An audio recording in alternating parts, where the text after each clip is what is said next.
अच्छा भैया गौर करें, हम किस्म छैला जादो ग्राम हकाम सिवान बिहार रउआ सबके सादर प्रणाम करतनी। जेगान रउआ सब है हमरा हर एक प्रसंग का आशीर्वाद दिले।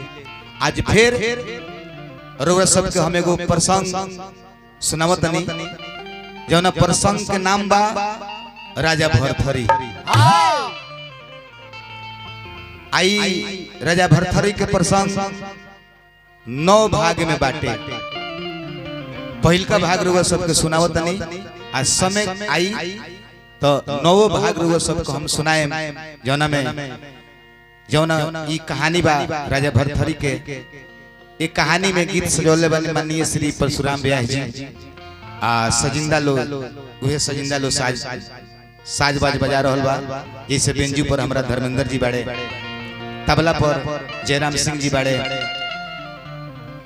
नाल पर ऋषि शर्मा जी बाड़े, झाल पर हमार रंजीत बाबू, अशोक भाई, ललन भाई, एगो और हमनी के बेंजू वादक हवन झूलन जी। दोनों जना मिलजुल काज बजाई लो। देखी गावत बजाओ समय में हमरा तरफ से कोनो प्रकार के गलती हो जाई तो एगो घर के सदस्य समझ कर हुआ सब क्षमा करे। जोगियों में जोगी महाजोगी भइले भरथरी।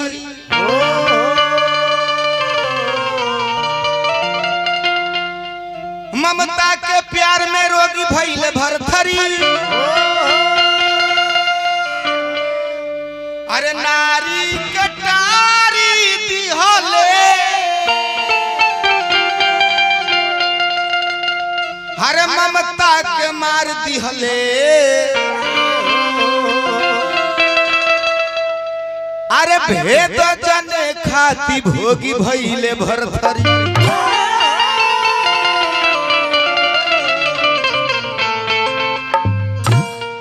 देखिए अपना यही इंडिया के बात है।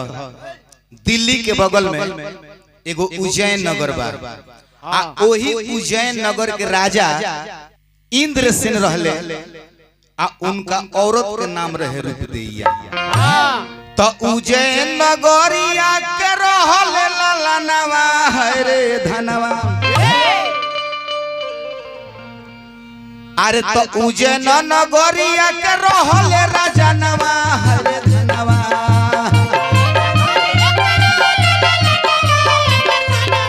अरे उज्जैन नगरिया के रहले ललनवा हरे धनवा।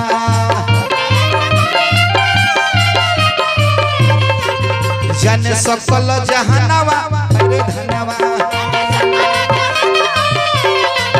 जन सकल जहानवा हरे धनवा।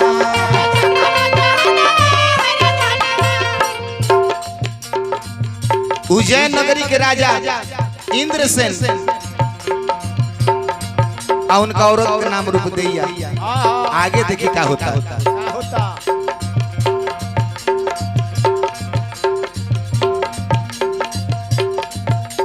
रानी रूपदेइया के रहले ललनवा हरे धनवा।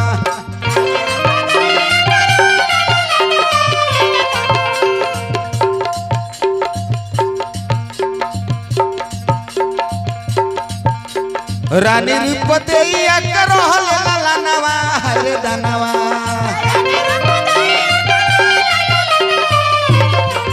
जन सकल जहानवा हरे धनवा। जन सकल जहानवा हरे धनवा।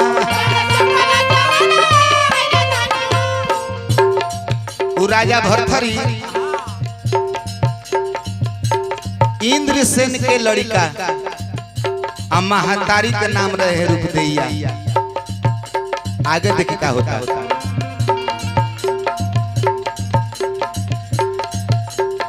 जब राजा भरथरी के जन्म हो गई, राजा के खुशी के ठिकाना ना रहे।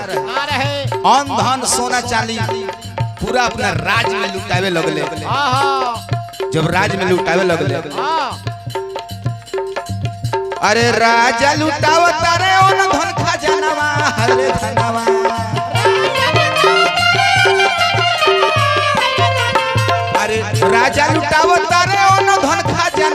हरे धनवा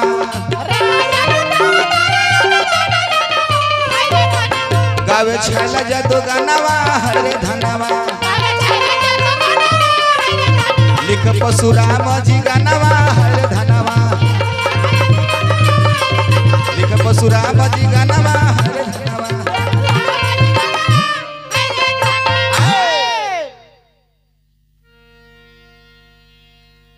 इंद्र से ने राजा के औरत का नाम रहे रुपदैया आ उनके लड़का भइले राजा भरथरी।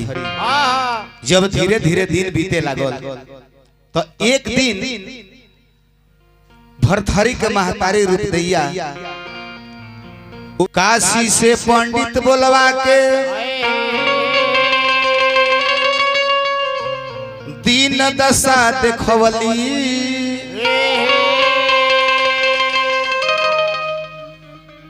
आ कैसन बबुआ के जोग बाटे सगरी बात बतवली। जब धीरे धीरे कुछ दिन बीतल तो एक दिन राजा भरथरी के महतारी काशी से पंडित बुलवली।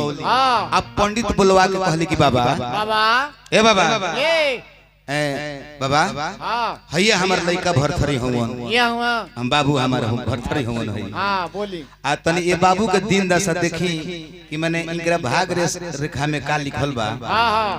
पंडित जी कनी के बाबू हान देबो हान दो। भरथरी राजा हाथ जब देखौले पंडित जी के पंडित जी हाथ देखनी तो कहनी कि रानी ए रानी कहा ए रानी कहा सुनता रू कहा ना बाप हो बाप तहर लइका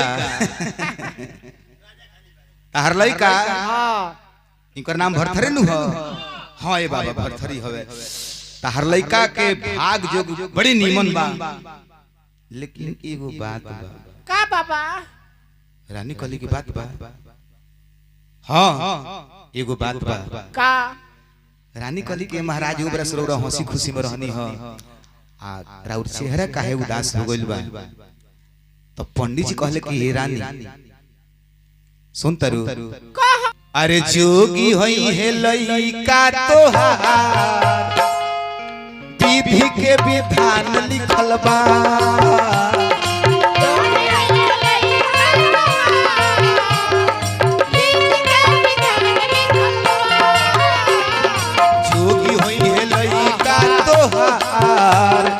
विधि के विधान लिखल बा।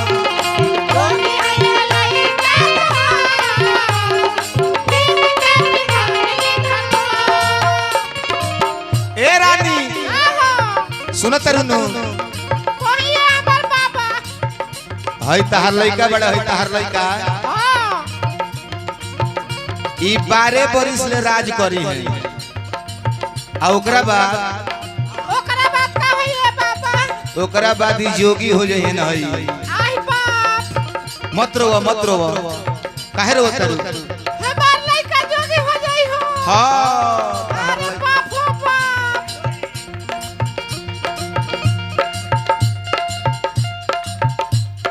जोगी होई है लइका तोहार विधि के विधान लिखल बा।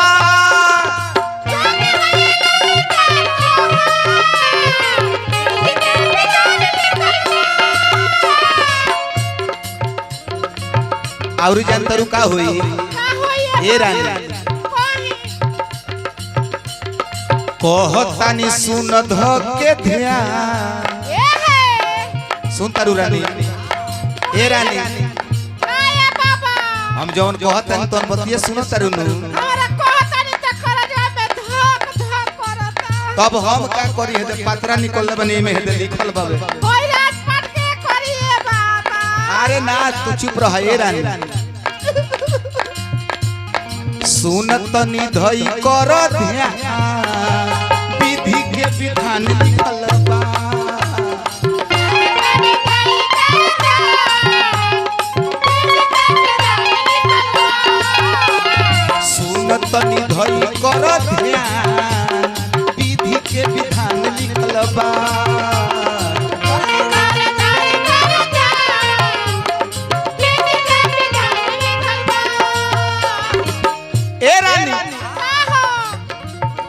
जौन बात कहतन तौन हमार बात के उसे तरले से नहीं डर सकत। धर्मेंद्र बाबू, ऋषि बाबू, ये झूलम जयराम भाई 12 हो बरी सही तो करी है सासानवा रानी हई तहार लइका भरथरी ई 12 बरिस तक शासन करी है। अरे बाप रे बाप हम के गाते आगे बहुत आता। चुप रह मत रो। 12 बरिस तक करी है सासानवा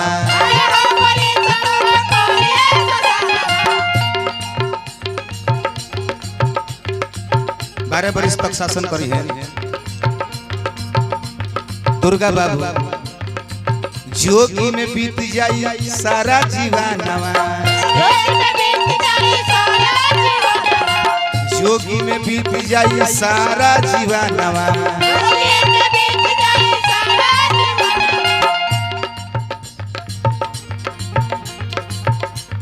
लिखले परशुराम गीत गान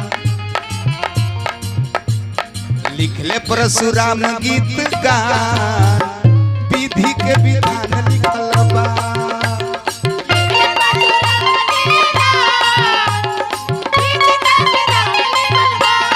लिखले परशुराम गीत गान विधि के विधान लिखल बा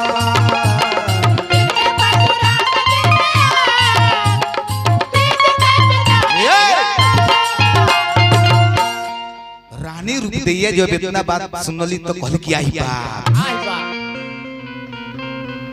धर्मेंद्र हमार लइका जोगी कहली कि बाबा कोनो ऐसा उपाय रौरा बताई हाँ हाँ कि जौन जोगी बने के इनकरा भाग रेखा में लिखल बाटे हाँ ई कटित हो जाओ तो पंडित जी महाराज कहनी कि ए रानी सुनता रू एगो उपाय बा कौने बाबा ना होखे नु तो 12 बरिस के पहले इनकर बियाह क दो आई कर बियाह जब हो जाई आ कोनो लइका फइका हो जाई है सन लइका फइका हो जाई है सन त मान ल कि उ राजकाज चलावे लगे है सन आ भले ही जोगी हो जस कोनो बात नहीं कहली कि ये बाबा ई त निमन हुआ बात कहनी है। अब धीरे धीरे दिन बीते लागल तब देखी का भइल हुआ। अरे धीरे धीरे बढ़े हो लगले राजा के ललाना अरे राजा के ललाना हो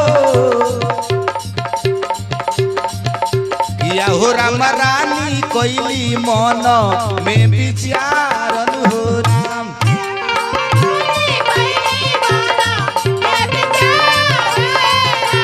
राम हो रानी करस मन में विचारन हो राम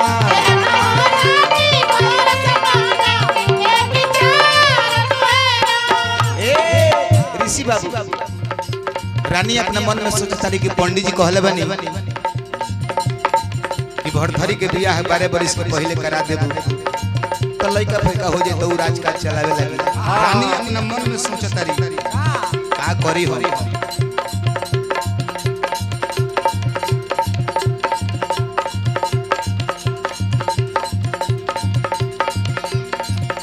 सतिया हो जइते रामा होई ते ललानावा यार होई ते ललानावा हो या हो राम रानी कर समन में विचारन ए राम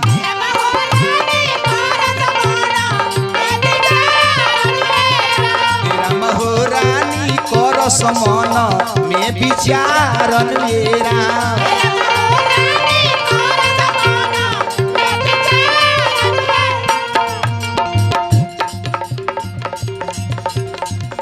गावतार छाला जादो जोरी जोरी गानावा यार जोरी जोरी गानावा हो या हो राम दिहले परशुराम लिखावा राम राम हो पूरा होइते हमरो आरमान मेरा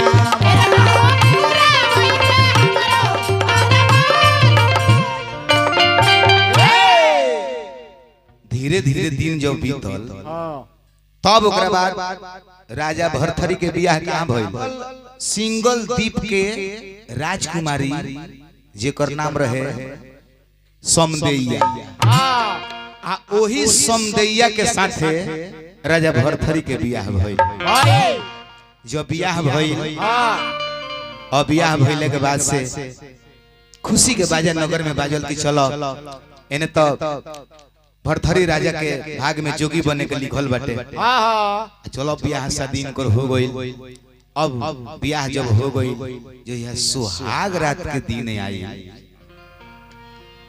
तहिया राजा भरथरी रात के समय जाते रहे अपना औरत समदैया के पास सुहाग रात मनावे खातिर जब गई ले तो खुशी के मन बा नगर में बाजा बाजता राजा रानी सबे लोग खुश बा जब सुहाग रात के दिने जौन पलंग सुहाग रात खातिर सजावो रहे आ नई नवेली दुल्हन समदैया घूंघट काढ़ के बैठल बाड़ी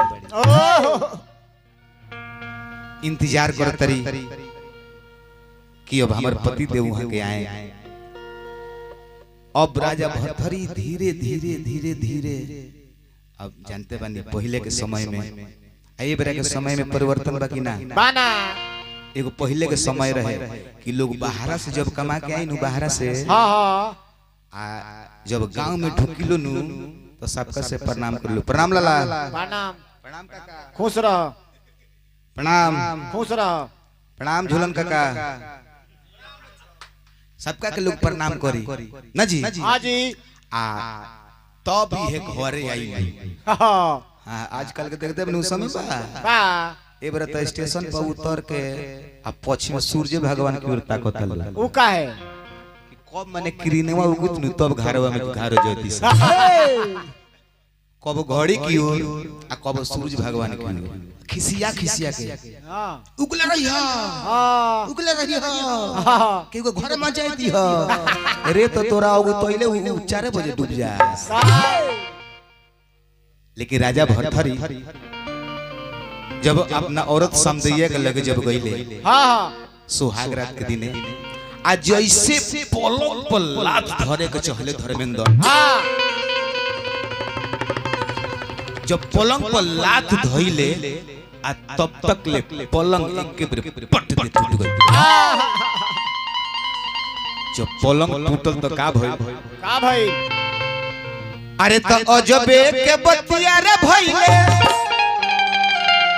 अरे टूट गइले पटिया रे गोवने के रतिया तो फिर हूं न पवले करवटिया गोवने के रतिया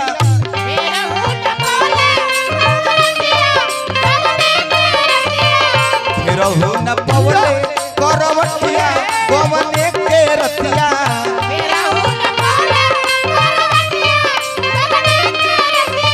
हाय देखी राजा भरथरी के जीवन के पहिल का घटना घटता राजा भरथरी के जीवन के पहिल का घटना घटता पलंग पलात धइले सुहाग रात के दिन पलंग टूट गई आ भरथरी तो बुझत लेकिन रात अपने नु रतिया सुहाग रात हो गईले सपनवा हो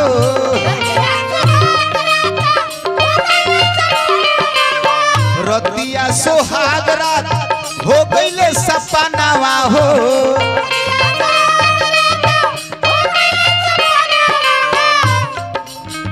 भरथरी बुझले कि रात हटे अपना हो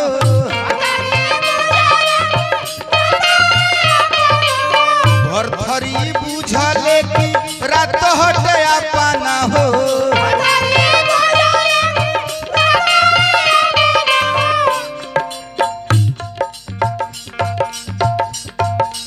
धड़केला छतिया रे हंसली धड़केला छतिया हंसली देखियो वो रतिया हो कवने के रतिया लगली हंसे। जब हंसे लगली तब राजा भरथरी रानी से पूछे तारे की रानी आज तो खुशी के बात बा। आ एक खुशी के दिन हई पलंग टूटल बा।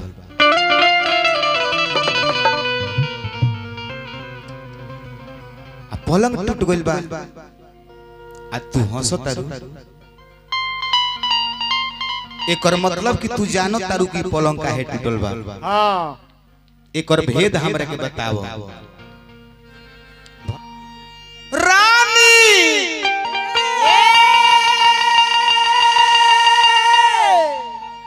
अरे सुन बात हमार रानी सुन बात हमार। हरे कौने कारण पलना टूट गईले।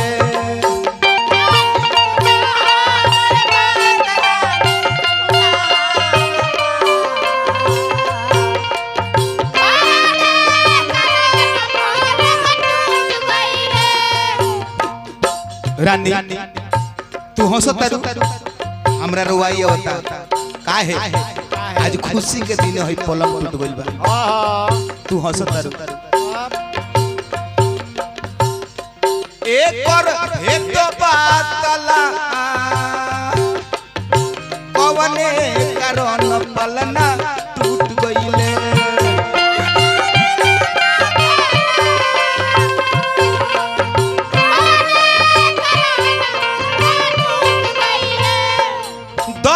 भेद बातला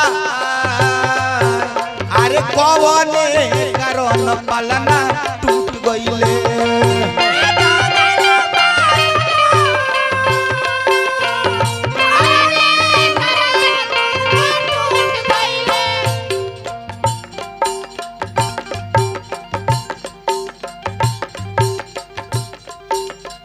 इतना बतिया जब भरथरी की औरत समझैया सुनली तो दोनों हाथ जोड़ के कहली कि हे स्वामीनाथ सुनी हमरे उरा से का कहतनी। सुनी स्वामी बात हमार सुनी स्वामी बात हमार। एक और भेद हम ना जानतानी।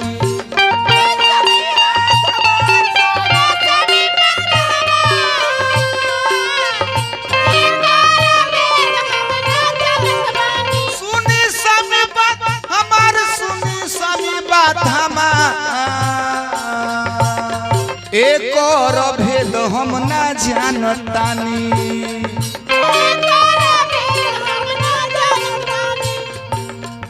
समझैया कहली कि हे महाराज हे स्वामीनाथ एक और भेद हम नहीं जानत। एक और भेद ऋषि बाबू एक और भेद जाने खतरा रौरा हमारा बहन के लगे जाएगा पड़ी। हमारा बहन के नाम हो पिंगला तो वही बहन के लगे रौरा जाएम न तो उहे हमार बहन बताई कि पलंग पर रौरा लात धरते धरते ई पलंग टूट गइल। रानी कहत तारी एक और भेद हम ना जानतानी। काहे जाने बहिना हमार एक और भेद हम ना जानतानी।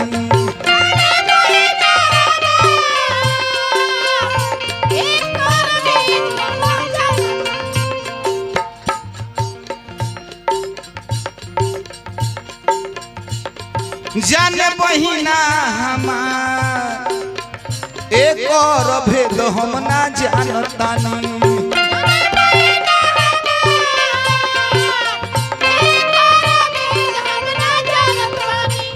जाने बहिना हमार एक और भेद हम ना जानतानी।